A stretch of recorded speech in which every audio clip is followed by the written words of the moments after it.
예. 어디냐면 이제 거기 지금 결국 육의 사람 하와가 그 마음에 보암직 탐스러워 먹음직 선악 지식 나무를 따먹어. 그러니까 지식 나무를 먹어버린 거예요. 열매를 먹은 거 아니에요. 근데 사단은 이렇게 물어봐. 선악 지식 나무의 열매를 먹지 말라 하더냐 이렇게 물어봐요. 그러니까 열매는 없어요. 그냥 지식 나무, 생명 나무만 있어요. 자, 그래서 사건이 벌어지는데 이때 아담은 혼의 영역이었다면 하와는 육체의 표현으로 합동작전이 일어났다. 결국으로 책망받는 모습으로 드러나고 이제 징벌을 하시게 되는데 여기에 그 답이 있다.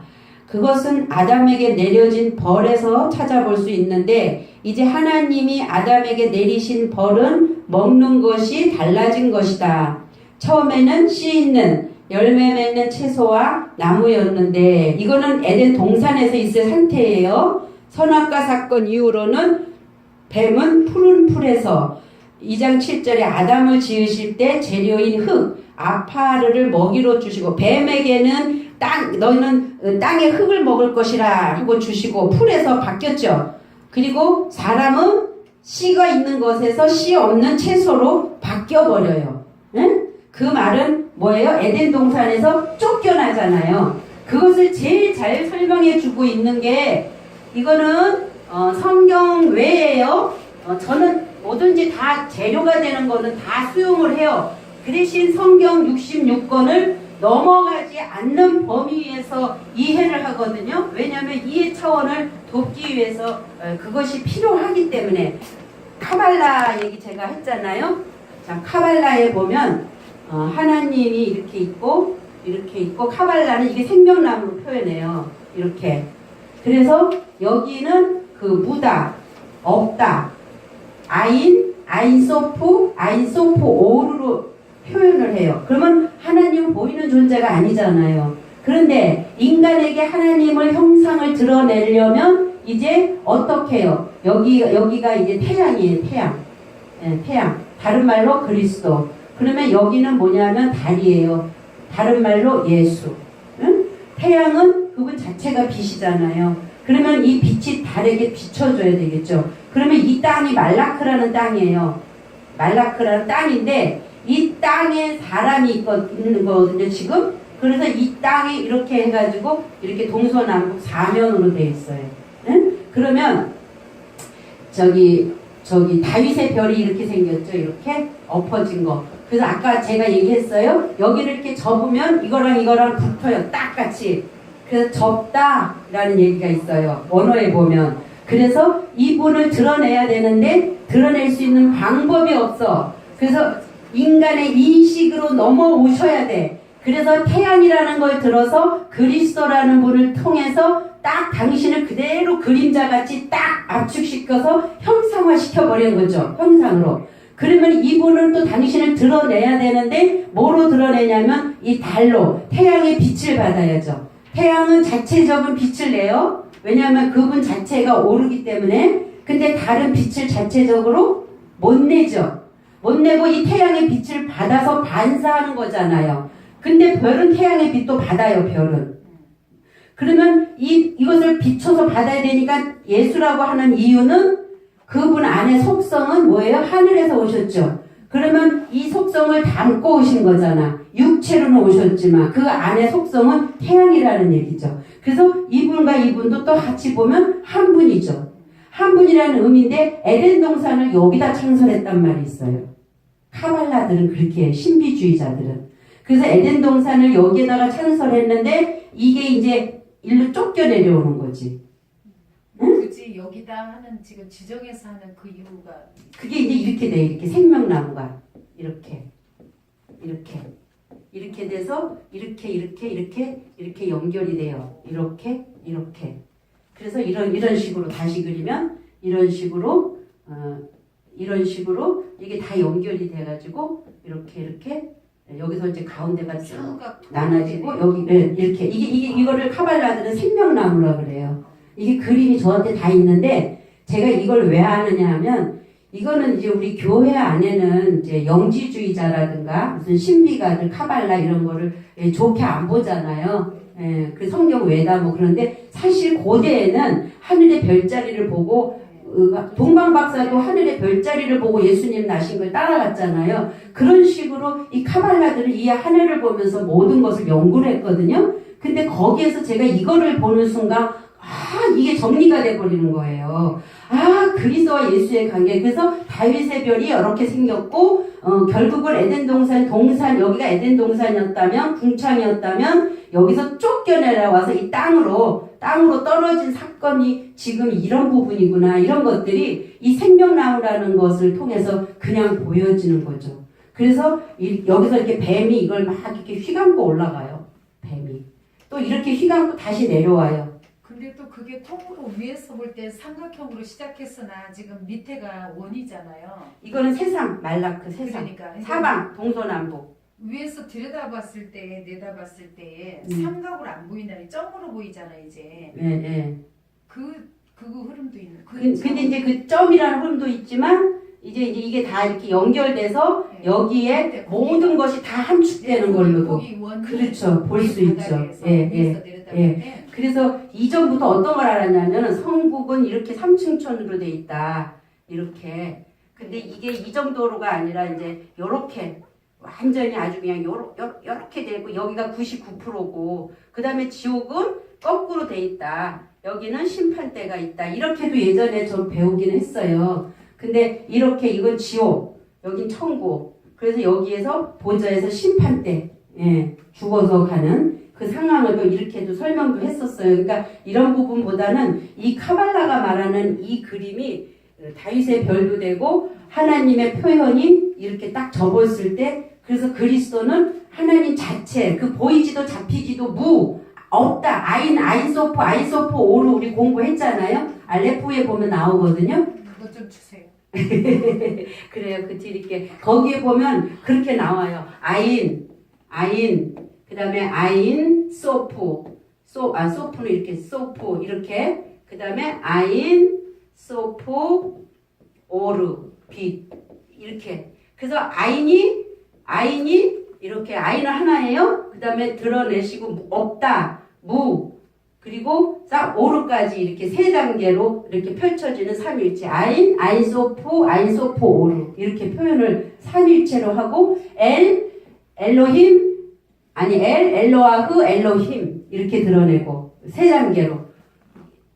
그거 저번에도 공부한 건데 이제 그런 건 나중에 조금씩 지금 한꺼번에 하면 머리 시끄러우니까 예, 그렇게 해서 그래서 이제 지금 여기 증거가 1장 29절 범죄하기 전에 아담에게 식물로는 지금 뭐예요? 땅에 기는 모든 것에게는 내가 모든 푸른 풀을 준다라고 했잖아요. 근데 범죄하고 나서 창세기 3장 17절 아담에게 이르시되 내가 내 아내의 말을 듣고 내가 너더러 먹지 말라 한 나무 실과를 먹었은즉 땅은 너로 인하여 저주를 받고 땅이 저주를 받아요. 너는 종신토록 수고하여야 그 소산을 먹으리라. 땅이 내게 가시덤불과 엉겅퀴를 낼 것이라. 너의 먹을 것은 뭐예요? 아까는 씨가 진 열매 맺는 거였잖아요. 근데 지금은 그냥 아까 뱀에게 줬던 그 푸른 풀, 그쵸? 그 위에 땅에 기는 모든 것에게 푸른 풀을 준다 그랬는데 이 밭의 채소가 그 똑같은 푸른 풀이거든요.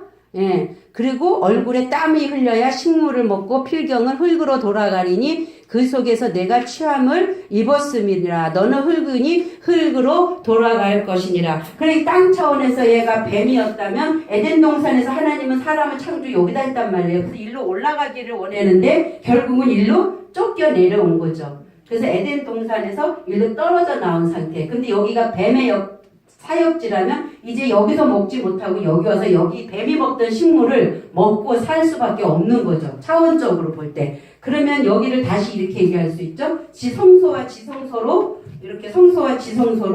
이렇게 나눌 때 여기는 뜰이죠. 여기는 성소, 지성소, 성전이잖아요.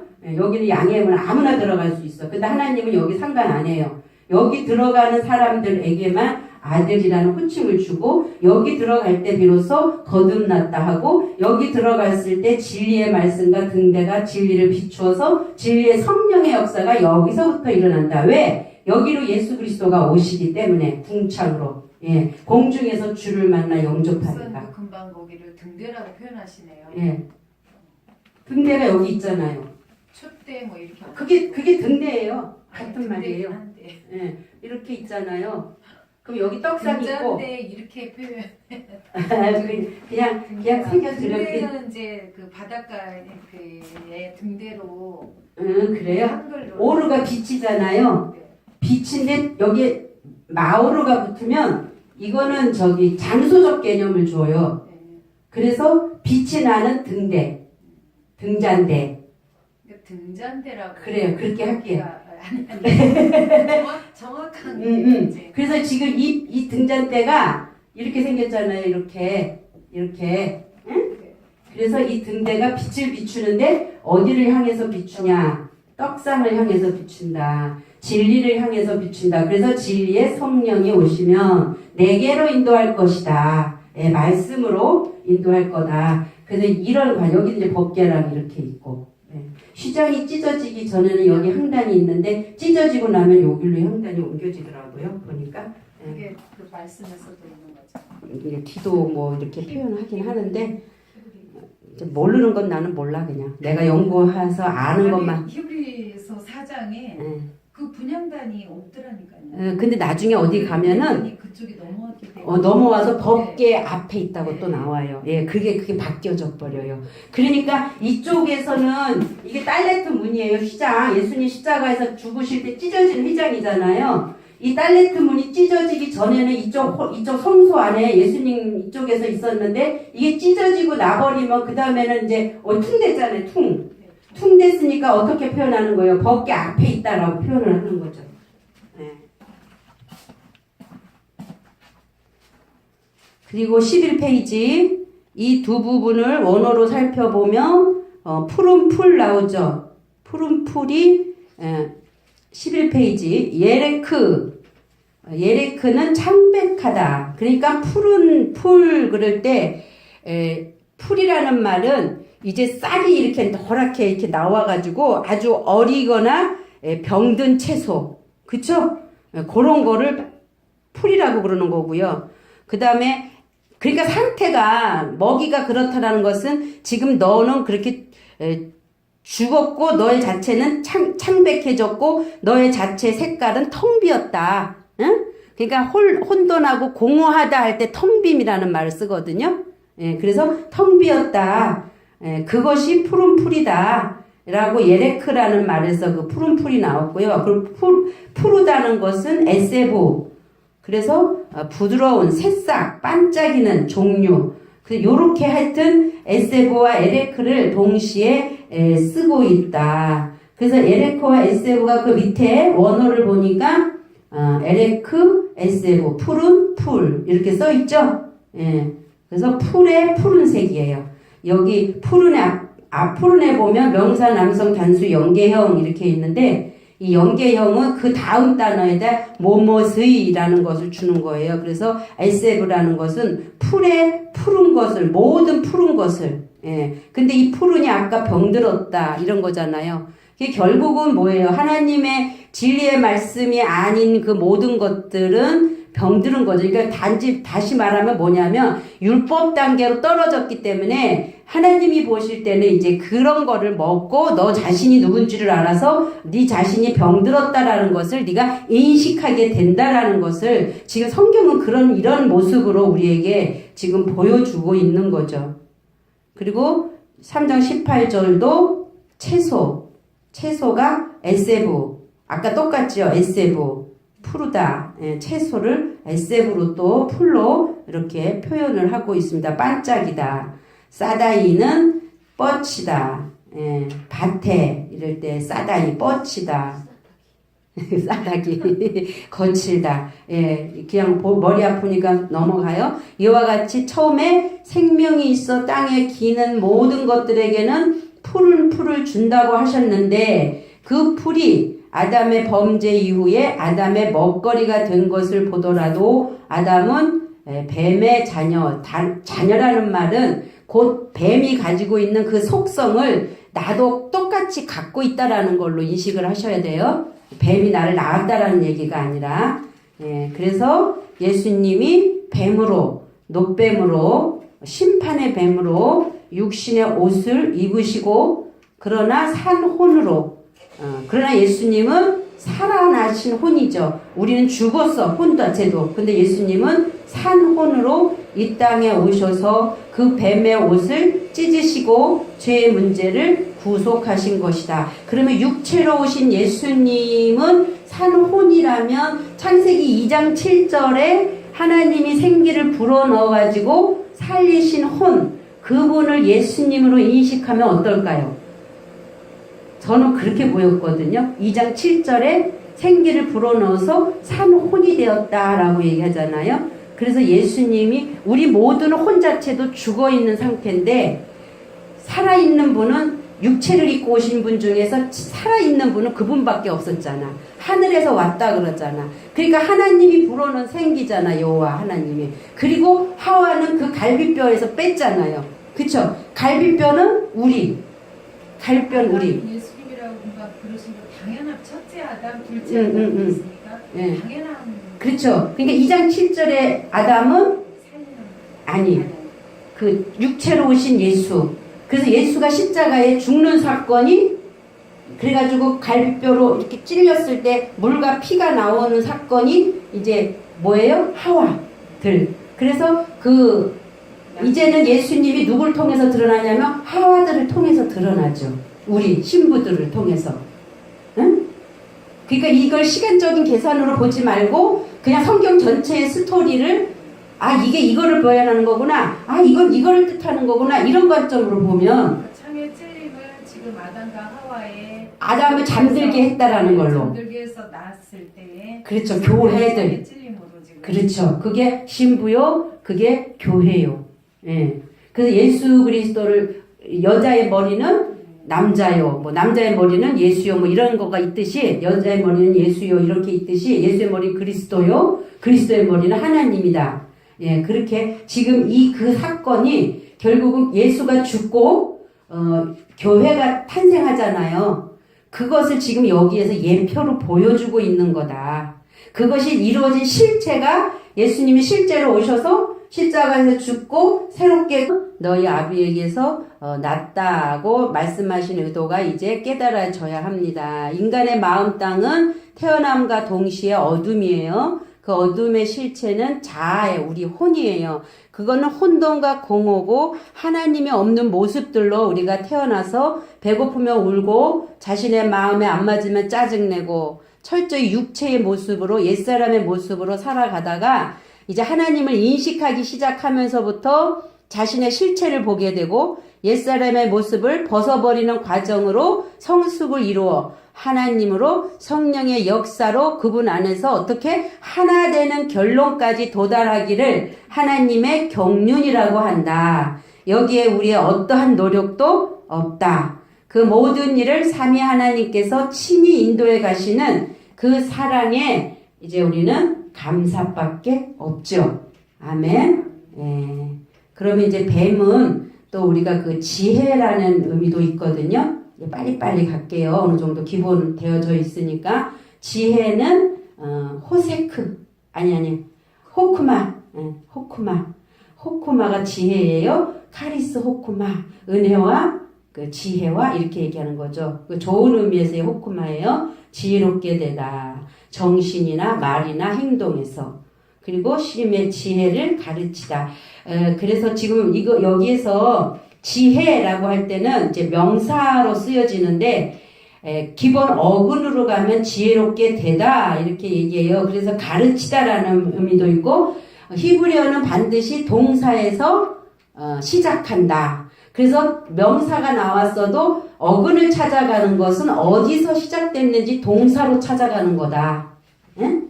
동사가 시작이에요, 항상. 그래서 7가지 동사가 있죠. 칼, 니팔, 호팔, 히필, 뭐 어쩌고 저쩌고.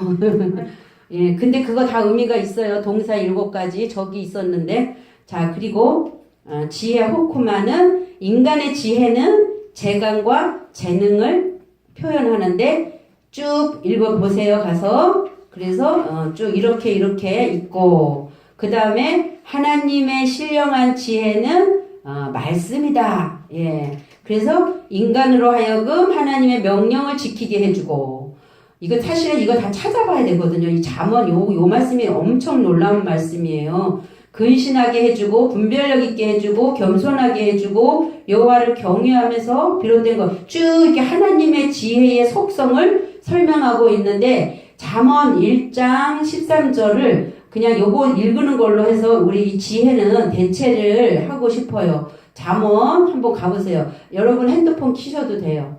잠언 4장 1절로 13절까지 찾으셨으면 대답해 주세요. 13절이요? 1절부터 잠언. 자, 찾은 줄로 알고 제가 못 찾은 분들은 저기 봐도 되고요. 아들들아, 아들이에요. 아들. 이거는 딸도 아니고 자녀도 아니에요. 그러면 결국 이 잠언은 아들들에게 주는 말씀이죠. 그럼 아들은 어째요? 땅 차원이 아닌 하늘 차원이 되어진 거죠. 저 본문 통과한 거죠. 마음의 겉에 할례가 아니라 마음의 할례 받은 자들이죠. 내면의 말씀에 듣는 귀와 눈과 코와 입이 열어진 자들이죠. 자, 아들들아, 아비의 훈계를 들으며 명철을 얻기에 주의하라. 내가 선한 도리를 너희에게 전하노니 내 법을 하나님의 말씀의 법을 떠나지 말라. 나도 내 아버지에게 아들이었으며 내 어머니 보이기에 유약한 외아들이었었노라. 아버지가 내게 가르쳐 이르기를 내 말을 내 마음에 두라. 뭐를 마음에 둬요? 말을. 그리고 내 명령을 지키라. 그리하면 살리라. 사는 방법은 하나님의 말씀을 우리 마음에 둘 때 우리가 사는 거예요. 다른 걸로 사는 게 아니라 그리면서 지혜를 얻으며 명철을 얻으라. 내 입의 말을 잊지 말며 어기지 말라. 여기서 지혜는 호크마입니다. 그래서 지혜를 버리지 말라. 그가 너를 보호하리라. 그를 사랑하리라. 그가 너를 지키리라. 그러니까 이 지혜 자체를 뭘로 한 거예요? 인성화시킨 거죠. 그렇죠? 예, 인격화시킨 거죠. 그래서 지혜는 그리스도다. 예, 이렇게 표현도 합니다. 지혜가 제일이니 지혜를 얻으라. 무릇 너의 얻은 것을 가져 명철을 얻을지니라. 명철은 인간의 어떤 방법으로의 그 뛰어난 자체를 명철이라고 합니다. 지식적인 부분에서. 그를 높이라. 그리하면 그가 너를 높이 들리라. 만일 그를 품으면 그가 너를 영화롭게 하리라. 그가 아름다운 관을 내 머리에 두겠고, 아까 그 바브에도 자인에도 관이 있고 눈에도 관이 있고 그건 뭐예요? 택인 면류관 머리에 두겠고 영화로운 면류관을 내게 주리라 하였느니라. 내 아들아 들으라. 내 말을 받으라. 그리하면 내 생명의 해가 길리라. 내가 지혜로운 길로 너에게 가르쳤으며 정직한 첩경으로 너를 인도하였은즉 다닐 때에 너의 걸음이 곤란하지 아니하겠고 달려갈 때에 실족하지 아니하리라. 훈계를 굳게 잡아 놓치지 말고 지키라. 이것이 내 생명이니라. 예, 하나님의 말씀은 지혜요. 하나님의 말씀은 명령이요. 훈계요. 그것은 우리의 양식이요 또한 생명이다라는 걸로 이 지혜를 호크마라는 지혜를 설명하는 걸로 대신하고요. 부족한 거는 가서 쭉 성경을 한 번씩 다 이렇게 찾아보세요. 찾아보시면 이 관점에서 이 보는 눈이 열리게 되기 때문에 이래서 이렇게 말씀하셨구나. 저기에 그 말씀이 이거였구나. 이렇게 알아지는 일들이 일어납니다. 자, 그 다음에 마지막 이제 테이트의 게마트리아, 숫자 값을 게마트리아라고 말해요. 근데 그게 9라는 의미를 가져요. 그래서 이 9는 아홉이잖아요. 아홉인데 어디에 보면 기수라는 말이 나오고 어디에 보면 서수라는 말이 나와요. 기수가 뭐게요? 빨리 얘기해봐. 그거 보지 말고. 응? 기수가 깃발 맞아요. 깃발에 가지고 있는 자, 깃발을 가지고 있는. 그러니까 이게 지금 다 땅에서 내가 본 거지. 땅차원. 예, 땅차원 이제. 기수가 뭐예요? 기수가? 예수님 아니요, 틀렸습니다. 땡. 나왔어요. 거기 있죠. 기수, 소수. 지금 아홉에 대해서 얘기하는 거잖아요. 기수는 사물의 개수나 양을 나타내는 수인데 하나, 둘 이렇게 하나, 둘, 셋 이거란 말이에요. 응? 서수는 순서. 이거는 첫 번째 거, 두 번째 거, 세 번째 거. 약간 달라요. 어쨌든 세기는 세는데 그래서 창세기 1장에 첫째 날이니라 할 때는 하나다라는 말인데 기수예요, 기수. 그럼 둘째 날부터는 서수를 써요. 그러면 어떤 말이에요? 하나 안에 두 번째 거, 하나에 세 번째 거, 하나인데 네 번째 거. 그러면 하나는 뭐였죠? 빛과 어둠을 나눈 거였죠. 그럼 빛과 어둠을 나눈 상태에서 두 번째 거, 물과 물로 나뉘고, 그 다음에 세 번째 거는 뭐예요? 물에서 또 약바사가 올라오고 이렇게 하나인 그 알레프라는 그 하나가 계속 접목되면서 내려오는 거죠. 이해가 가죠? 그래서 이게 저도 굉장히 헷갈려서 저뿐이 아니라 여러분도 이거 모를 것 같아. 근데 갑자기 왜 9라는 숫자에 대해서 이게 지금 처음에 이렇게 시작이 됐죠? 숫자가 9라는 거예요. 테이트가 네. 9라는 값을 갖고 있어요. 갑자기 이렇게 쭉 내면 알레프가 1번 1이에요. 숫자 값이. 히브리어에는 그 단어가 숫자 값을 줘요. 그걸 게마트리아라 그러는데 알레프는 1, 알베 달 해 바자 해 테. 그래서 이게 9 아홉 번째 글자다. 예, 테이트가 아홉 번째 글자다. 글자의 그 번호가 지금 9기 때문에 그냥 순서가 아니라 테이트가 9라는 의미를 담고 있다. 근데 그 9라는 의미를 담고 있는 그런 히브리어 철자고 성경에는 아홉이라는 의미의 수가 있다.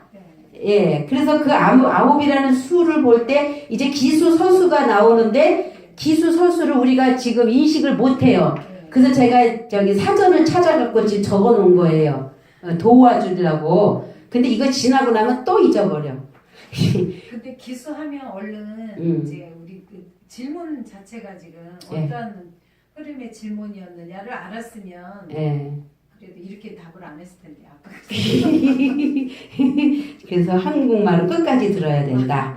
자, 그래서 아홉을 뜻하는 기수가 있는데 그것은 테샤라는 단어를 써요. 근데 이 테사라는 그 아홉, 그러니까 아홉이 주는 의미를 찾아가는 거예요. 지금 테이트를 얘기하는 게 아니고, 테이트는 이미 끝났어, 뱀이라는 걸로. 근데 왜 테이트가 아홉 번째 글자냐? 응? 그러면 아홉 번째 글자가 주는 의미는 어떤 글자가 있느냐? 테샤라는 글자가 있다. 근데 이 테샤라는 것은 867이라는 거를 쓰는데, 수가 차는 10으로 향하는 개념이 있죠. 10은 뭔가 이렇게 완성된 수의 의미를 갖고 있는데 아직 하나 부족하죠.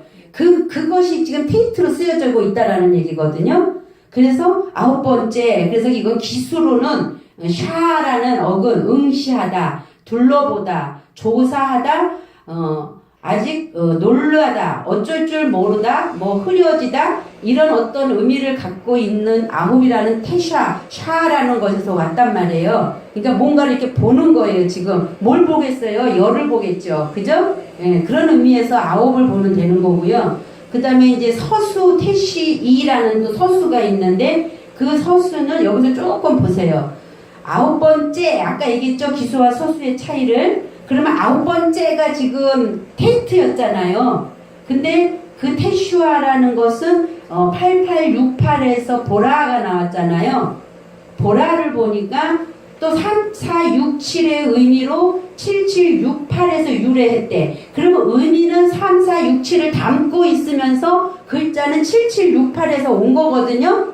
그런데 어떤 의미? 구출하다, 또 국가다, 건지다라는 의미가 있어요. 아홉에 이 테슈아라에. 그래서 야샤라는 3467을 의미를 담고 있다니까 뭐예요? 열려있다, 의롭다.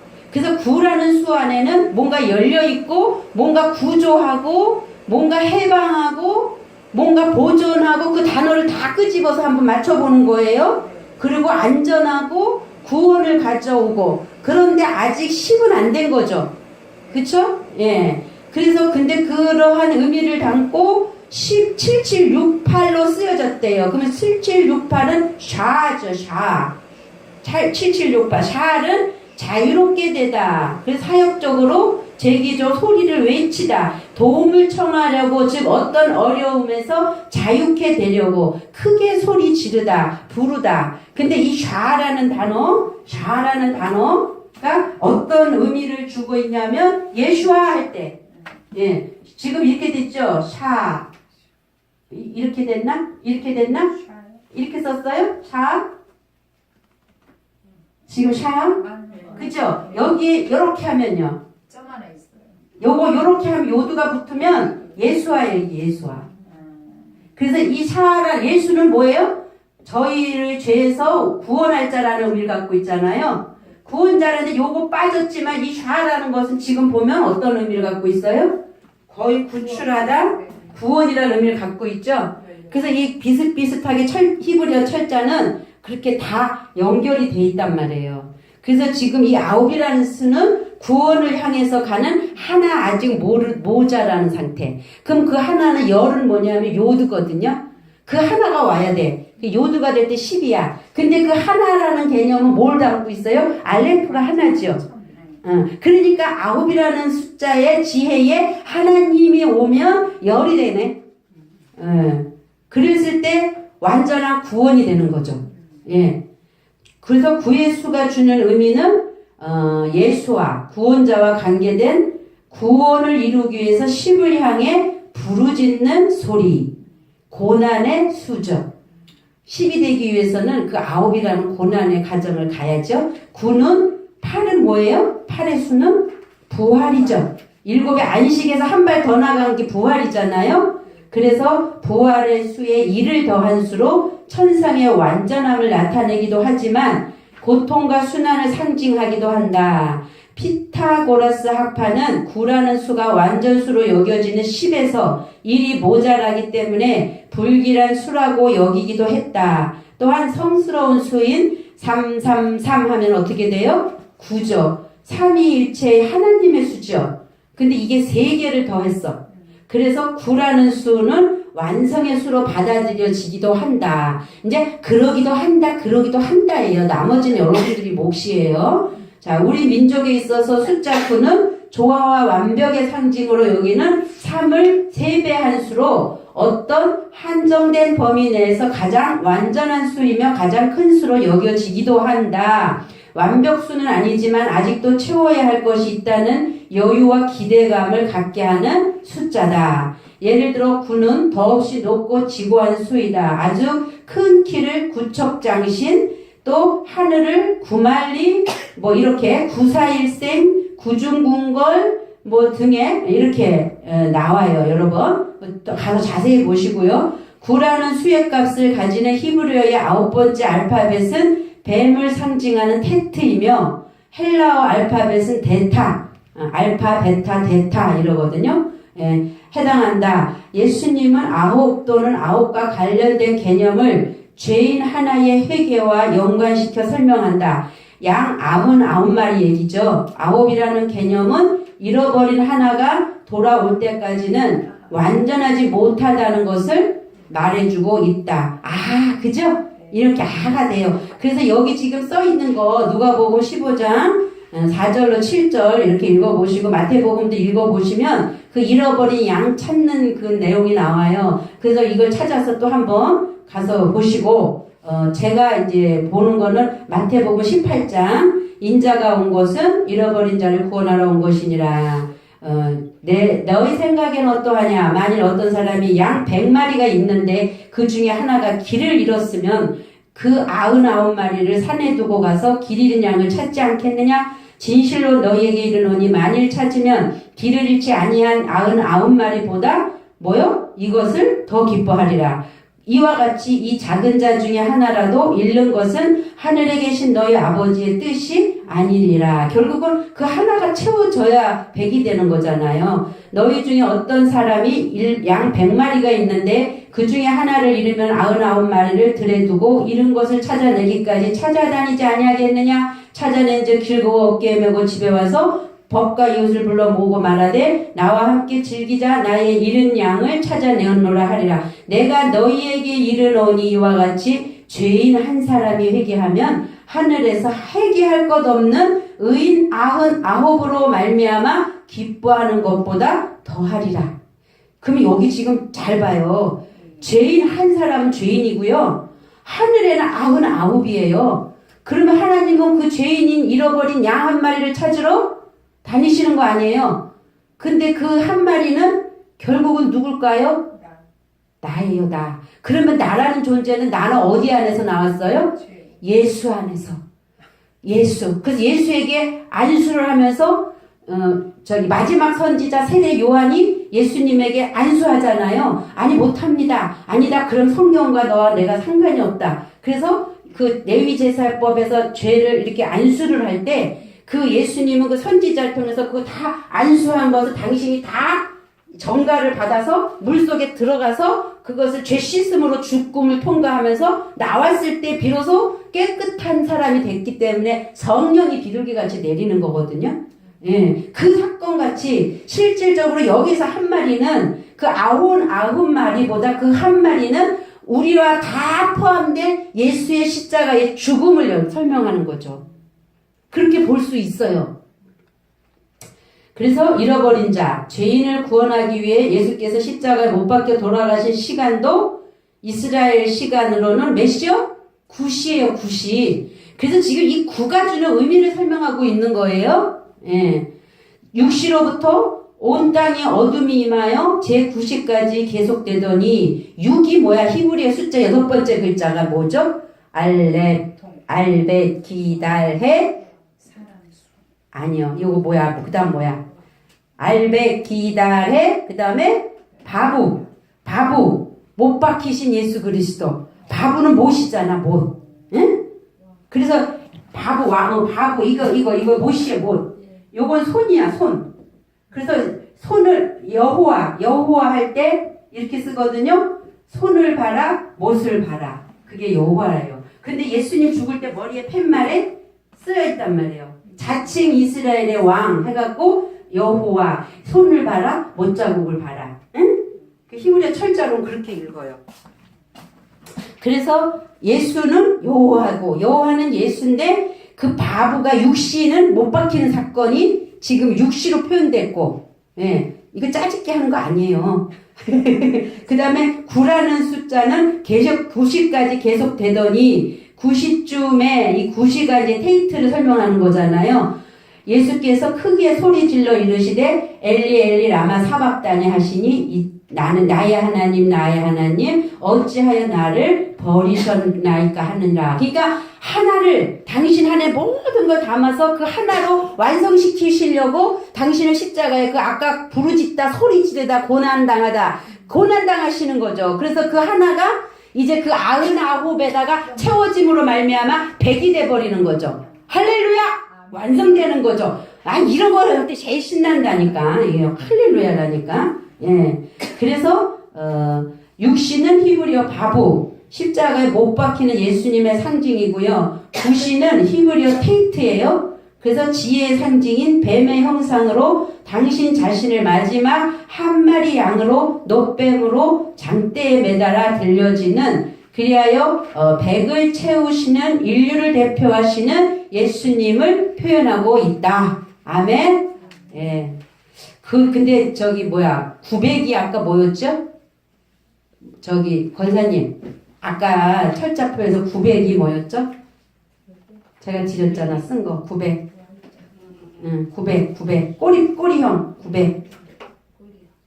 맨 마지막이 뭐였죠? 짝이었나? 짝이었어. 짝이죠. 그러면, 자, 9는 테이트. 90은 뭘까요? 거기 90 뭐예요? 차대. 아니, 그건 900이고. 이것도 차대죠? 이건 차대고, 이건 꼬리형 차대고. 예. 그러면 이거는 뭐예요? 낚싯바늘에 걸려오는 물고기죠. 낚싯바늘이라니까. 그러니까 이 구가 테이트라는 구가 결국은 90은 짜대, 이것을 꼬리형 짜대로 완성을 이루는 거거든. 그 연결이 희한하게 맞죠? 꼭 짜집기 한 것처럼. 그러면 어떻게 해요? 하나님의 지혜에 낚싯바늘에 걸려와서 900이라는 완성을 이루는 짜디. 예.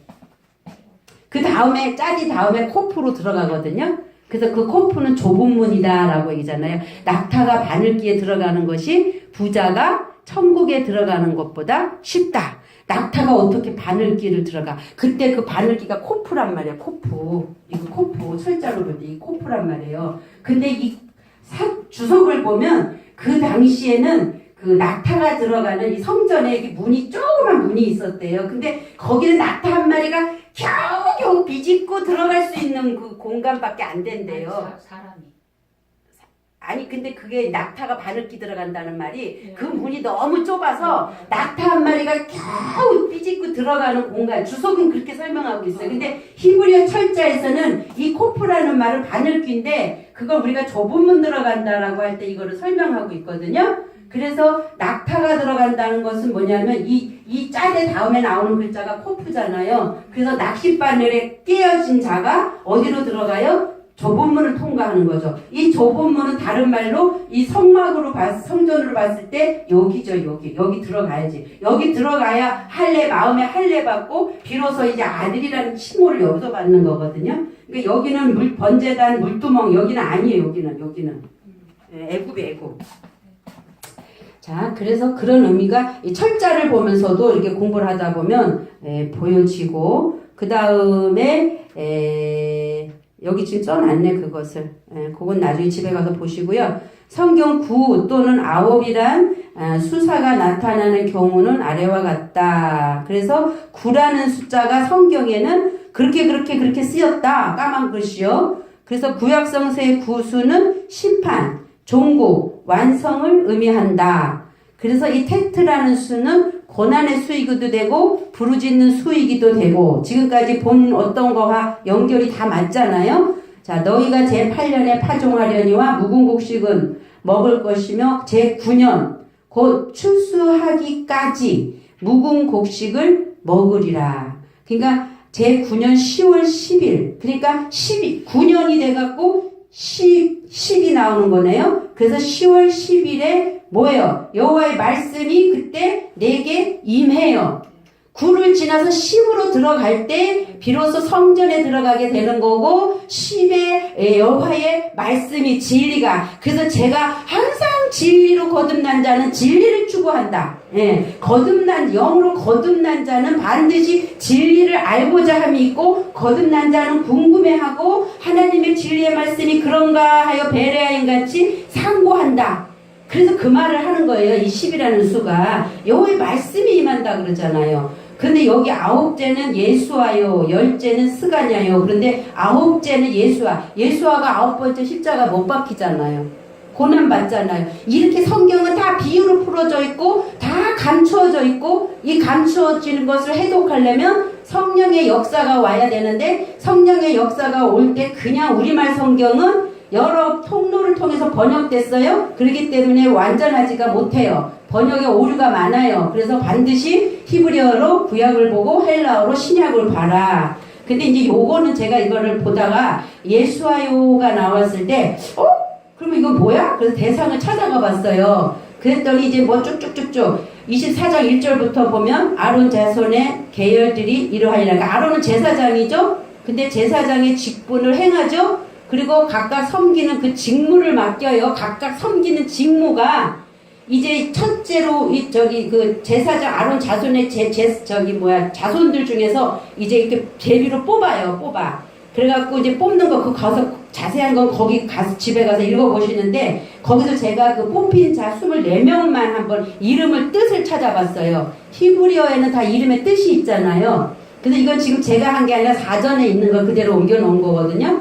보세요. 이 과정이 지금 분류가 세 분류로 쫙 나누어지는데 이 과정이 어떻게 우리가 이 과정을 거쳐가는가를 설명하고 있는 거예요. 처음에는 여호와께서 어떻게 해요? 싸우실 것이다. 너희는 가만히 있어. 내가 어떻게 하나 너희는 봐라. 이러면서 홍해바다 건너진 과정이 시작되잖아요. 그러고 나니까 여호와께서 압니다. 알고 있다. 내가 너를 알아. 이름으로도 알아. 자, 그리고 되니까 이제 봉헌이 돼요. 봉헌이 된다는 것은 나를 어떻게 해요? 죽이는 거죠. 그런데 그 자체는 어떤 거냐면 볼이라는 의미가 있어요. 근데 볼이는 거칠은 곡식이라는 의미를 함께 포함하고 있거든요. 근데 이들이 아직은 뭐예요? 거칠죠. 고운 게 아니죠. 그래서 거칠은 곡식이다. 폭풍우 치듯이 근데 그 거칠은 곡식을 막 그냥 팍 쓸어가 버리신다는 얘기예요. 하나님께서. 내가 너희를 알아. 근데 너희의 속성, 거칠은 그거 내가 쓸어갈 거야. 그리고 너를 철저히 죽여버릴 거야. 그렇죠? 그 의미를 표현하고 있고 그 다음에 그렇게 되니까 나의 왕은 여호와시다. 여호와에 의해서 이제 임명이 되고요. 그리고 오른손으로부터 확고함, 오른손은 하나님의 어떤 확고함과 강함을 의미하거든요. 이제 오른손으로부터 그 다음 이제 뭐를 해요? 가시 잘라내고 찌르고 그리고 여호와는 그때 나의 아버지시다라고 이제 고백을 하게 되죠. 처음에 보여요? 여호와가 싸울 거고 여호와가 알고 계시고 그리고 여호와는 내 왕이고 그 다음에 순서가 아버지가 나오는 거예요.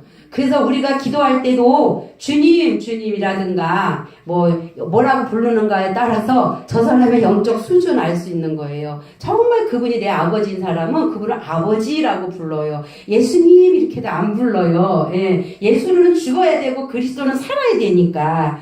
그렇게 될 때 여호와는 구원이 되고 그가 구원하실 거고요. 여호와께서 이제 어떻게 해요? 숙박해. 영원히 거주해요. 예. 그러고 나니까 이제 이게 어떤 육적인 차원에서의 율법적인 차원에서의 어떤 부분이라면 두 번째 단계 11째는 하나님께서 이제 회복을 하시죠. 그러면 이거는 그 이전에 어떤 회복을 얘기해 그대로 된다는 게 아니라 새롭게 하신다는 회복이에요. 그리고 그가 이제 일으키시고 그리고 뭐를 해요? 덮어요. 상자에 넣어요. 이제 그를 하나님이 보호하시죠. 성전에 들어간 거예요. 성전은 덮어지잖아요. 지붕이. 그죠? 그리고 아비의 자리에 이제 앉아요. 예, 그 하나님의 어떠함과 동행하는 거, 연합의 자리로 가는 거죠. 그리고 부수고 늦추는 것을 이제는 그쳐. 그래서 밝고 기분이 좋아지고 그리고 그가 말해요. 여기서는 로고스가 아니라 아마르, 내면의 진리를 열어가셔요. 그리고 나서 이제 둘러싸고 보고돼. 내면의 진리를 열어가시니까 내 안에 뭐가 보여요? 이제 많은 우상단지들, 부정한 것들이 보이게 되죠. 돼지로. 이게 돼지야, 돼지. 핵실이. 그래서 돼지가 보여지니까 육신의 정욕, 안목의 정욕, 이생의 자랑이잖아요. 그러다 보니까 이제 그것이 어떻게 분리되어지고 파괴되어지고 그러면서 비로소 태를 여는 사건. 그러면 태가 열렸다라는 것은 자유롭게 해방이 되죠. 우상의 속성이 잘라지고 나니까. 그렇게 하니까 하나님께서 강하게 하실 것이다. 이제 치료하는 해가 떠오르는 거죠. 의로운 해가. 그래서 그 다음에 그가 세워갈 것이고 이제 보상을 받았다. 원숙하게 되었다. 이제 어린아이의 젖을 떼었다. 가말, 알베, 기멜 할 때 가말이에요. 그리고 그랬을 때 비로소 하나님이 이제 끌어내시고 구출을 하시는데 버리기, 그동안에 갖고 있었던 혼적인 영역 안에서 있었던 어떠한 것을 다 버리고 내려놓게 되니까 이제 비로소 여호와는 나의 피난처시오. 내가 누구를 두려워하리요. 그쵸? 이 과정까지 육의 단계, 혼의 단계, 영의 단계를 거치면서 성막의 비교를 보면 성전에 섬기는 자니까 뜰에서 섬기는 상태, 그 다음에 성소 안에서 공중에서 섬기는 상태, 그 다음에 지성소 안에서 섬기는 상태가 세 분류로 나누어지고 있다. 예. 그래서 이제 마무리 성경의 뱀과 여자의 후손.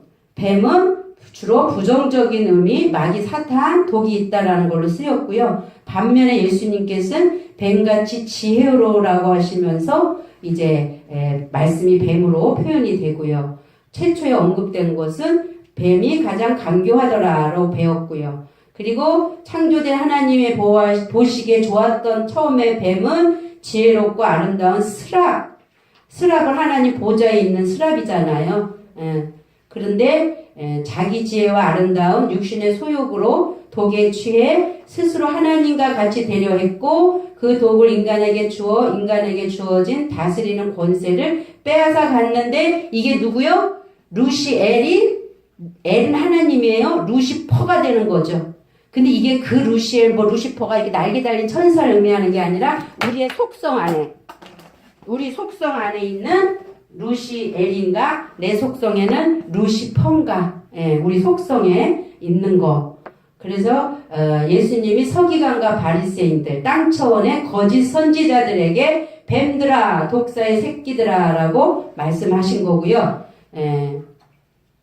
또 뱀에게 여자의 원수가 되게 하고 후손도 여자의 후손의 원수가 되게 하고 머리를 상할 것이요 발꿈치를 상하게 할 것이요 이게 흙을 먹는다 그러잖아요. 아까 뱀에게는 이제 그 아파르를 재료 양식으로 줬잖아요. 근데 우리가 뭘로 지어졌어요? 아파르로 지어졌잖아요. 그러니까 뱀은 우리를 먹는 거예요. 사탄적이고 마귀적인 것이 계속 사람을 끌어내리는 거죠. 아무리 진리의 말씀을 듣고 싶어도 그 안에 속성에 뱀이 어느 정도 처리가 안 되면 자꾸 가면 이제 여기서는 그럴듯한데 가면 그건 맞을까? 그건 뭐지? 이래갖고 지금 병 걸려서 못 나오는 분도 있고 문제가 있어서 못 오는 분도 있고 이게 이제 계속 그 혼돈과 공허 속에 있는 거죠.